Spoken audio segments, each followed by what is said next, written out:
Share मार्केटमधून मोठं घबाड मिळवून देण्याचं आमिष दाखवून तब्बल 52 लाखास गंडवल्याची घटना बार्शी तालुक्यात घडली. शेअर मार्केटमध्ये दरमहा 10% परतावा देण्याचं आमिष दाखवून बार्शी येथील डॉक्टरास 52 लाखास फसवल्याचा प्रकार घडलाय.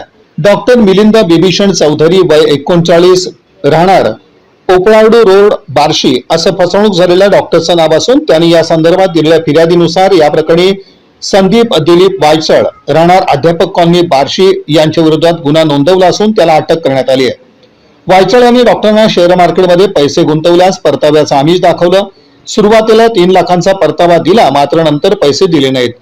पैसे परत मागितल्यानंतर आत्महत्या करून केसमध्ये गुंतवण्याची धमकी दिली असं फिर्यादीत म्हटलंय.